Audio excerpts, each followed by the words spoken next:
On commencera à écouter notre collègue Lucas Jaillet, président du groupe 3.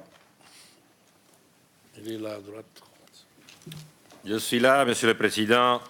Bienvenue chez nous, Madame la Ministre, et merci pour votre présence et pour vos paroles. C'est bien vrai, comme l'a dit notre Président, Georges Assis, que le Président Macron et la République en marche ont apporté une air fraîche et de l'énergie nouvelle dans l'espace public européen.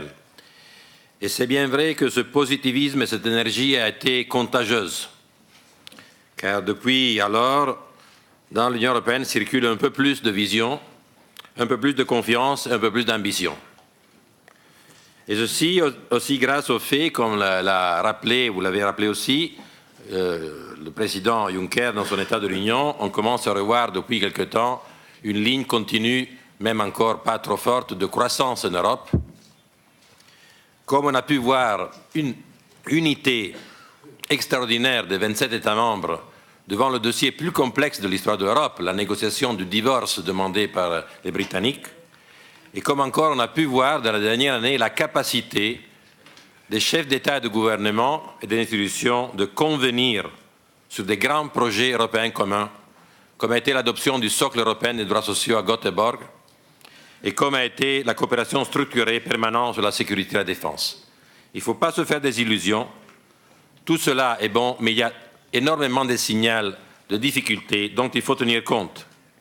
Et donc, pas de complaisance, mais bien évidemment, comme vous l'avez dit, il faut revenir à un dialogue direct et structurel, pas simplement avec les citoyens en tant qu'individus, mais aussi avec les corps intermédiaires, ces structures fondamentales de notre démocratie européenne.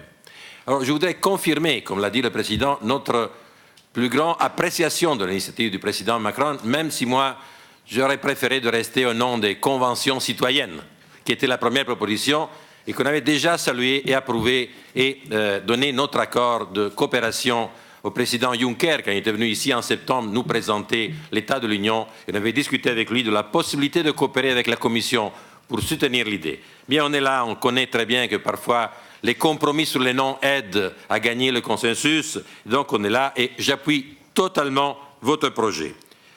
Je vous fais 4 propositions pour aller au concret. La première, c'est que nos membres pourraient coopérer directement dans la campagne pour élargir la participation de nos constituencies dans les débats nationaux. Deuxièmement, que nos membres qui viennent de tous les composants de la société civile pourraient participer directement aux activités, aux conventions nationales. Troisièmement, je sais que vous êtes en train de monter un comité de pilotage. Pourquoi ne pas demander au comité économique et social de faire partie de ce comité de pilotage? On est quand même, selon les traités, la maison de la société civile européenne, on est le link institutionnel avec la société civile. Et quatrièmement, vous apprêtez à présenter au Conseil de décembre les résultats. La semaine avant le Conseil de décembre, on a notre plénière. Pourquoi ne pas utiliser ce cadre pour faire un événement commun lors de notre plénière le 4, le 5 décembre pour discuter avec la société civile organisée de ces résultats. Je finis, Président.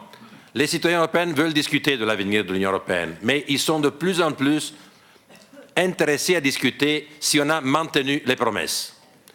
Vous avez cité qu'à Rome, on a adopté une déclaration de Rome, synthétique, courte, mais très efficace comme agenda concret des choses à faire. Il serait peut-être fort intéressant, vous devez définir encore le questionnaire, de mettre en premier rang un compte rendu de ce qu'on a exécuté, réalisé de cet agenda de Rome et discuter pourquoi on a gagné des résultats et où on n'a pas gagné des résultats. Rendre compte. Ceci peut gagner la confiance et sur ça, nous sommes prêts à nous engager aussi en regardant au dernier rendez-vous de l'agenda des leaders de tous, qui sera le sommet de Sibiu le 9 mai 2019, qui est aussi un autre rendez-vous absolument important. Merci encore et pour ce qui nous est possible, comptez complètement sur notre soutien et apport.